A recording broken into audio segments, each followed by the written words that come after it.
Hello, मैं हूँ विनय कुमार गुप्ता। आप सभी का स्वागत है हमारे YouTube channel point to be noted में। अगर वीडियो आपको अच्छे लगे तो लाइक करिए, शेयर करिए। अगर आप चैनल पर नए हैं तो चैनल को सब्सक्राइब करें।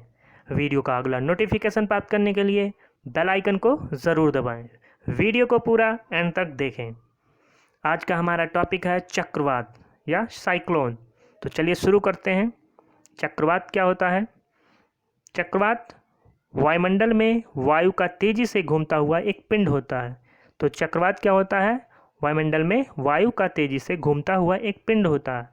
आप देखते होंगे जब भी चक्रवात आता है तो कुछ इस तरह से आप संरचना देखते हैं, किताबों में देखे होंगे या प्रत्यक्ष रूप से देखे होंगे कि ऐसे हवा जो है बवंडर के रूप में घूमता रहता है, तो वो उसी को कहते हैं चक्रवात। अब चक्रवात बनता कैसे वो हम देख लेते हैं। चक्रवात बनने की प्रक्रिया। जब एक क्षेत्र का वायु गर्म होकर ऊपर की ओर उठती है, क्या होती है? जब वायु क्या होता है, एक क्षेत्र का वायु गर्म होकर ऊपर उठती है। तो वायु जब भी गर्म होती है तो क्या होता है, वो ऊपर ही उठती है। तो कोई चीज़ गर्म होकर क्या होती है, वो ऊपर की ओर जाती है। तो इसी तरह वायु जब गर्म होता है तो वो भी ऊपर की तरफ उठती है। और तब क्या होता है, जहाँ से वो वायु हट के ऊपर जाती है तो उस स्थान पर क्या होता है, वायु दाब क्या होता है, निम्न हो जाता है। तब उस क्षेत्र में वायु दाब कम हो जाता है। तो वायु के ऊपर उठने से, गर्म होकर ऊपर उठने से क्या होता है, उस क्षेत्र में वायु दाब की कमी हो जाती है। और इससे क्या होता है, इसके आसपास का जो उच्च वायु दाब क्षेत्र होता है वो क्या करता है, तेज गति से इस जो निम्न वायु दाब क्षेत्र उत्पन्न हुआ था हमारा, वहाँ पे आकर तेजी से बहने लगता है। तो आसपास के जो उच्च वायु दाब वाले क्षेत्र होते हैं वो वायु तेज गति से इस निम्न दाब क्षेत्र की तरफ बहना शुरू कर देते हैं। और जैसे जैसे निम्न दाब बढ़ता है वैसे वैसे उसके चारों ओर उच्च वायु की गति जो होती है, वायु की परतें कुंडली के रूप में घूमना शुरू कर देती हैं। तो क्या होता है, जैसे जैसे निम्न दाब बढ़ता जाता है वैसे वैसे उसके चारों ओर उच्च गति की वायु की परतें क्या करती हैं, कुंडली के रूप में घूमना शुरू कर देती हैं। क्यों ऐसा होता है? क्योंकि वहाँ पर निम्न दाब होता है और वायु जो बहने की प्रक्रिया होती वायु की, वो उच्च दाब से निम्न दाब की ओर वायु बहती है। तो जैसे ही निम्न दाब उत्पन्न होता है तो उच्च वायु का दाब जो है निम्न दाब वायु की तरफ बढ़ने लगता है और वो उसके चारों तरफ उच्च वायु दाब उत्पन्न हो जाते हैं और वो धीरे धीरे घूमने लगते हैं। जैसे जैसे तेज़ी से निम्न दाब बढ़ता जाता है उसकी घूमने की प्रक्रिया भी तेज होती जाती है। इसी को कहते हैं चक्रवात। क्या कहते हैं? इसी को हम चक्रवात कहते हैं। चक्रवात के चारों तरफ तो अशांत क्षेत्र होता है, वही जो उच्च वायु दाब होता है चक्रवात के चारों तरफ वो अशांत होते हैं, उससे कुछ आवाज़ें आती रहती हैं, तो वो अशांत क्षेत्र होता है। लेकिन उसके केंद्र में शांत क्षेत्र होता है, वहाँ पर निम्न वायु दाब होता है, इसीलिए वो शांत क्षेत्र होता है। और उसी शांत क्षेत्र को क्या बोलते हैं हम? नेत्र। क्या कहते हैं उसको? उस केंद्र को नेत्र भी कहा जाता है। उस शांत क्षेत्र को केंद्र नेत्र कहा जाता है। और नेत्र के चारों तरफ लगभग 150 किलोमीटर तक के काले घने बादल होते हैं। इसी को कपासी बादल भी कहते हैं। तो नेत्र के चारों तरफ 150 किलोमीटर, लगभग 150 किलोमीटर काले घने बादल होते हैं, जिसको हम कपासी बादल भी कहते हैं। और यही कपासी बादल क्या करते हैं, घनघोर वर्षा करते हैं। तो जब भी चक्रवात आने वाला होता है तो इसकी जो है मौसम विभाग क्या करता है, भविष्यवाणी कर देता है कि चक्रवात इस टाइम आ सकता है और घनघोर वर्षा होने के संभावना है। तो इसी से पता लगाते हैं चक्रवात से कि वर्षा होने वाली है या नहीं। तो जितने घने बादल होंगे वर्षा उतनी ही घनघोर होगी। तो ये फिगर्स हम देखते हैं, यहाँ पे बीच में निम्न वायु दाब है और ये ऐसे करके घूमता रहता है। और इसके केंद्र में क्या है, निम्न वायु दाब है। केंद्र में क्या है, निम्न वायु दाब। और फिर इसके केंद्र के बाहर जो है, यहाँ पर सब उच्च वायु दाब के क्षेत्र हैं। तो वायु क्या करेगा, उच्च वायु दाब से निम्न वायु दाब की तरफ बढ़ेगा। तो कैसे बढ़ेगा, जब ऐसे बनेगा संरचना तो वायु जो है अंदर की तरफ आएंगी, उच्च वायुदाब से निम्न वायुदाब की तरफ बढ़ती रहेंगी। तो इस प्रक्रिया द्वारा क्या होता है, चक्रवात उत्पन्न होता है। तो इस तरह आप समझ सकते हैं, ये होती है वायु की गति। वायु जो है अंदर की तरफ बहती है, बाहर से अंदर की तरफ आते हुए ऐसे से गोल गोल घूमने लगती है, तो ये चक्रवात होता है। अब चक्रवात जो है वो दो प्रकार के होते हैं। चक्रवात कितने प्रकार के होते हैं, दो प्रकार के होते हैं।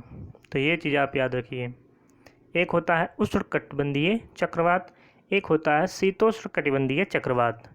उष्णकटिबंधीय चक्रवात और शीतोष्ण कटिबंधीय चक्रवात। तो पहला हम देखते हैं उष्णकटिबंधीय चक्रवात क्या होता है। इसका उद्भव जो कहाँ होता है, कर्क रेखा और मकर रेखा के बीच में होता है। और कर्क रेखा और मकर रेखा के बीच किस अक्षांश के बीच होता है, 5 डिग्री से 15 डिग्री अक्षांश के बीच दोनों गोलार्धों में। तो कहने का मतलब 5 डिग्री उत्तरी से 15 डिग्री उत्तरी अक्षांश उत्तरी गोलार्ध में और दक्षिणी गोलार्ध में 5 डिग्री दक्षिणी अक्षांश से 15 डिग्री दक्षिणी अक्षांश के बीच होता है। तो ये चीज़ आप याद रखिए कि उष्ण कटिबंधीय चक्रवात जो है वो कहाँ पे आता है, तो वो आता है कर्क रेखा और मकर रेखा के बीच 5 डिग्री से 15 डिग्री अक्षांशों के बीच दोनों गोलार्धों में होता है। ये चीज़ आप पहले याद रखिए। ये क्या होता है, सागरों के मध्य बहुत सक्रिय होते हैं। जो उष्ण कटिबंधीय चक्रवात होते हैं वो सागरों के मध्य बहुत सक्रिय होते हैं, लेकिन स्थल पर पहुँचते पहुँचते क्षीण हो जाती हैं। मतलब जैसे ये चक्रवात स्थल पर पहुँचती हैं तो वो धीरे क्षीण हो जाती हैं। इसीलिए ये महाद्वीपीय क्षेत्र के तटीय भागों पर अधिक प्रभावी रहते हैं। तो कहने का मतलब बीच का क्षेत्र है, मतलब जो तटीय भाग हैं वहाँ पर ये ज़्यादा प्रभावी होते हैं चक्रवात। और इन हवाओं की गति क्या होती है, इन हवाओं की गति होती है लगभग 800 किलोमीटर प्रति घंटा। कितनी होती है, लगभग 800 किलोमीटर प्रति घंटा होती है उष्ण कटिबंधीय चक्रवात की हवाओं की गति जो होती है, जो अन्य किसी चक्रवात में नहीं पाई जाती है। तो ये इसकी एक विशेषता है उष्ण कटिबंधीय चक्रवात की, कि इसके हवाओं की जो गति होती है वो 800 किलोमीटर प्रति घंटा होती है, जो अन्य किसी भी चक्रवात में नहीं पाई जाती है। इसकी उत्पत्ति जो होती है वो बसंत और ग्रीष्म ऋतु में होती है। किसकी, उष्ण कटिबंधीय चक्रवात की। अगला हमारा है शीतोष्ण कटिबंधीय चक्रवात। तो आपको समझ में आ रहा है ना, कोई भी दिक्कत हो तो आप कमेंट कर सकते हैं, कमेंट करके पूछ सकते हैं आप। अगला है हमारा शीतोष्ण कटिबंधीय चक्रवात। यह चक्रवात किस अक्षांशों के बीच आती है, ये 30 डिग्री से 65 डिग्री अक्षांशों के बीच उत्पन्न होती है। तो कब उत्पन्न होती है, 30 डिग्री से 65 डिग्री अक्षांशों के बीच उत्पन्न होती है शीतोष्ण कटिबंधीय चक्रवात। यहाँ पर ध्रुवीय क्षेत्रों से आने वाली हवाओं का मिलन उष्ण कटिबंधीय क्षेत्रों से आने वाली हवाओं से होता है। तो जो ध्रुवीय क्षेत्र पर हवाएं होती हैं उनका दाब क्या होता है, इनका दाब जो होता है वो उच्च दाब होता है। क्यों, क्योंकि ध्रुवीय क्षेत्रों की जो हवाएं हैं वो ठंडी होती हैं, वो ऊपर नहीं उठ पाती हैं, जिसकी वजह से वो क्या होती है, उसका दाब जो होता है वो उच्च होता है। और उष्णकटिबंधीय क्षेत्रों से आने वाली हवाएं क्या होती हैं, वो निम्न दाब की होती हैं। क्या होती हैं, निम्न दाब की। इसलिए जो ध्रुवीय क्षेत्र की हवाएं होती हैं वो उष्णकटिबंधीय क्षेत्र की हवाओं की तरफ बढ़ने लगती हैं। और ये दोनों वायु राशियाँ जो होती हैं वो एक दूसरे में विलीन नहीं होती हैं। मतलब कि निम्न जो उच्च वाला है वो निम्न में विलीन नहीं होता, मिलता नहीं है, ये अपनी विशिष्टता को बनाए रखती हैं।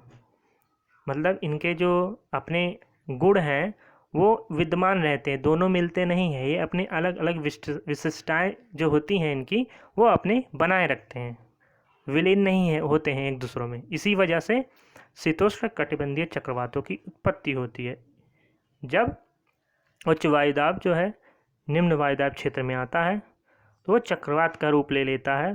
तो इसीलिए ऐसे ही उत्पन्न होता है शीतोष्ण कटिबंधीय चक्रवात, कि जो ध्रुवीय क्षेत्र की आने वाली हवाएं हैं वो उच्च दाब की होती हैं और वो बह के कहाँ आ जाती हैं, उष्णकटिबंधीय क्षेत्र में, जहाँ पर हवाएं निम्न दाब की होती हैं। और इसी प्रकार शीतोष्णकटिबंधीय चक्रवातों की उत्पत्ति होती है। वायुमंडल में इनकी ऊंचाई, जो शीतोष्णकटिबंधीय चक्रवात होते हैं, इनकी ऊंचाई वायुमंडल में कितनी होती है? 10 से 12 किलोमीटर। तो ये चीज़ आप याद रखिए। शीतोष्णकटिबंधीय जो चक्रवात होते हैं उनकी ऊंचाई कितनी मानी जाती है? 10 से 12 किलोमीटर। 10 से 12 किलोमीटर।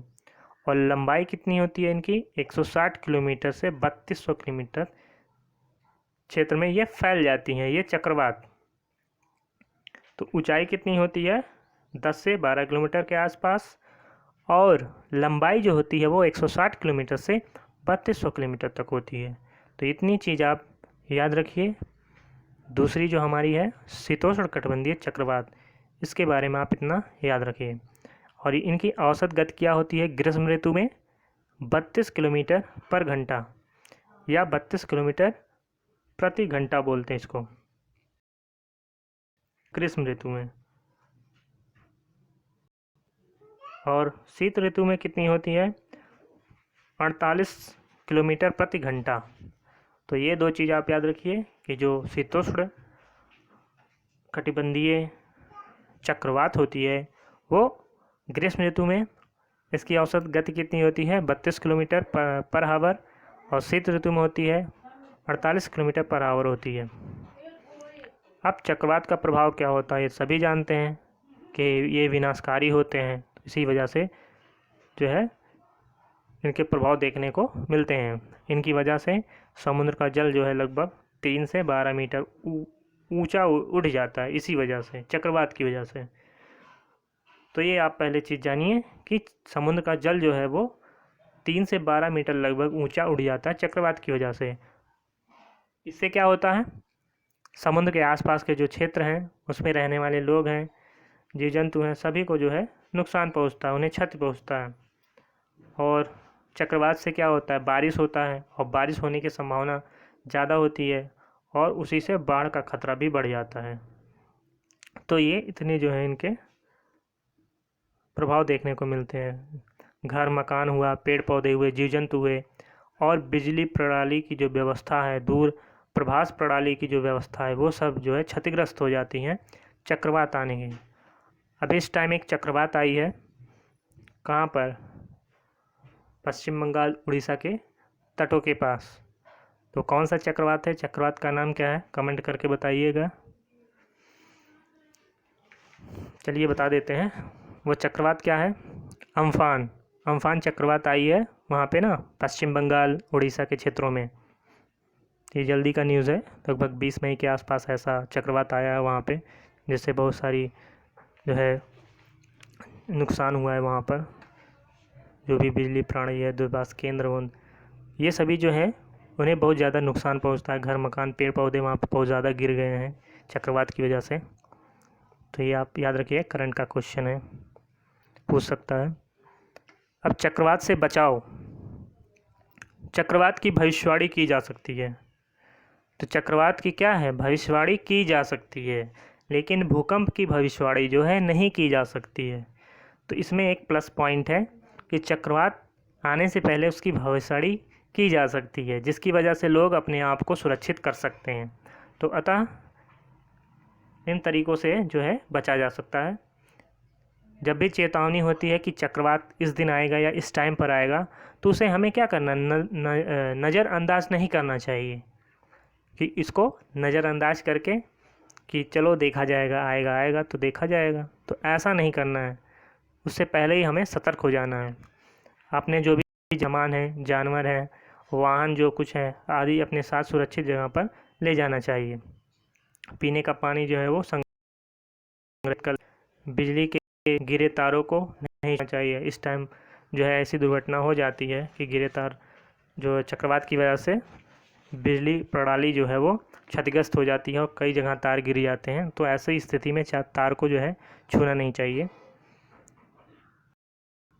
अब आते हैं जहाँ से बहुत ज़्यादा क्वेश्चन पूछे जाते हैं चक्रवात के नामों से, कि ये चक्रवात कहाँ पर आते हैं। तो काफ़ी इम्पॉर्टेंट है इसको आप एक जगह नोट करके लिख लीजिए और उसे अच्छे तरीके से याद कर लीजिए। पहला है हमारा चक्रवात, जो पूर्वी अमेरिका के तटों पर उठने वाला चक्रवात होता है। कहाँ पर? पूर्वी अमेरिका के तटों पर उठने वाला चक्रवात, क्या बोलते हैं उसको? हरिकेन बोलते हैं। ये कैरिबियन सागर में उठती है।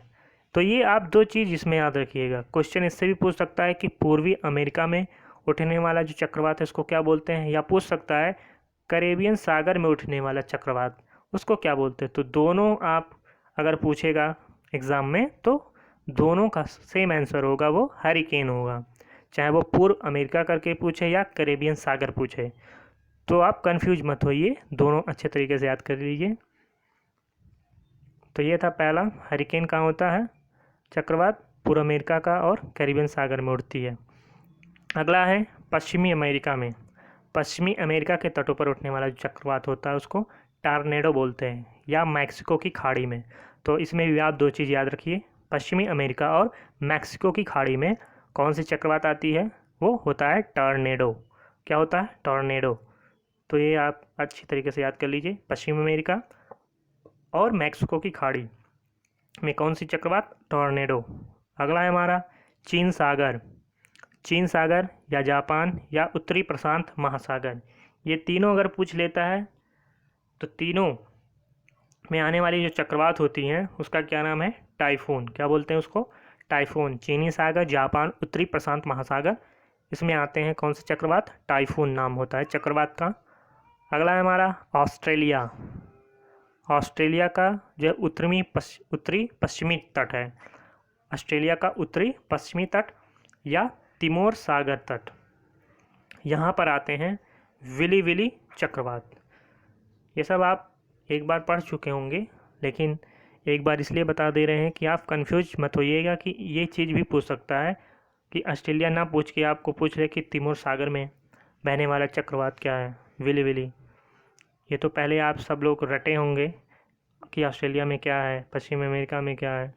तो इसके अलावा भी मैंने लिख दिया है कि कौन से सागर में उठती है या कौन सी खाड़ी में उठती है, तो वो भी आप याद रखिए ताकि क्वेश्चन गलत होने का चांस ना हो। तो ऑस्ट्रेलिया के उत्तरी पश्चिमी तट पर या तिमोर सागर के तट पर विली विली चक्रवात उठती है। कौन सी चक्रवात? Willy willy. तो आप ये सब एक जगह नोट कर सकते हैं। अगला है हिंद महासागर। हिंद महासागर या बंगाल की खाड़ी, या इसी को भारत कहते हैं।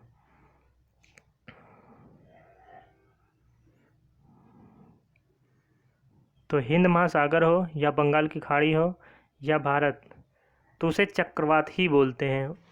तो जब चक्रवात आते हैं तो उसका अलग अलग नाम रख देते हैं, लेकिन भारत में आने वाले जो इस तरह के तूफान होते हैं उनको चक्रवात नाम दिया गया है।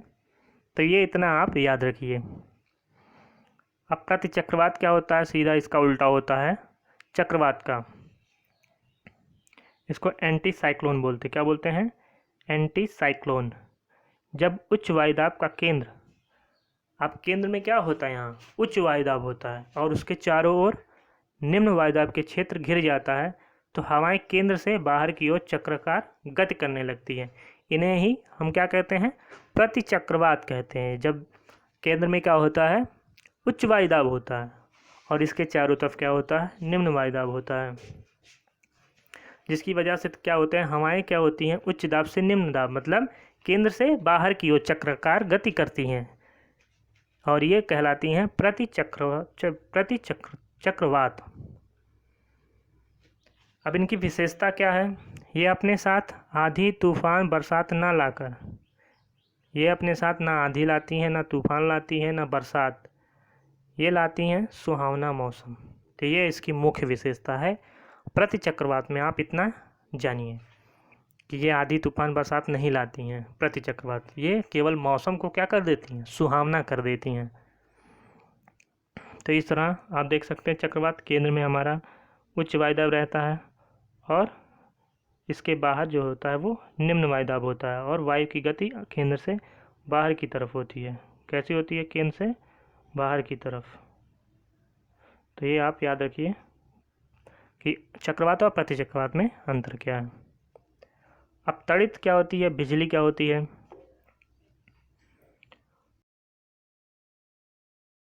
की चिंगारी होती है। जब भी बिजली कड़कती है तो क्या होता है, चिंगारी जैसी ही उठती है, उसी को कहते हैं तड़ित या बिजली। जब मूसलाधार बारिश होती है तब ऐसी स्थिति देखने को मिलती है कि बिजली चमकती है। ये क्यों होता है ऐसा कि बादलों में आवेश उत्पन्न हो जाते हैं, धनात्मक और ऋणात्मक आवेश उत्पन्न हो जाते हैं, इकट्ठा हो जाते हैं, जिसकी वजह से तड़ित पैदा होती है, गर्जना पैदा होती है। उसी को क्या कहते हैं, बिजली कहते हैं। इससे जान माल की हानि बहुत होती है, कहीं घरों में गिर गया या पेड़ों के ऊपर गिर जाता है तो उसे क्षतिग्रस्त कर देती हैं। अब उसके नीचे अगर कोई आदमी हो तो वो भी क्षतिग्रस्त हो जाएगा। तो इस प्रकार ये नुकसान पहुंचाती हैं। अब इसका बचाव कैसे करेंगे तड़ित से या बिजली से? हमें बाहर निकलने से बचना चाहिए। जब भी ऐसी स्थिति आती है कि बिजली गरजता है तो हमें बाहर उस टाइम नहीं निकलना चाहिए, हमें खुले मैदान में नहीं जाना चाहिए। तो जब भी बिजली चमकती है तो बाहर से नहीं निकलना चाहिए और खुले मैदान में हमें नहीं जाना चाहिए। अगर कोई कार में या बस में सफ़र कर रहा हो तो उसकी जो खिड़कियाँ होती हैं, दरवाजे होती हैं, उन्हें बंद कर लेना चाहिए।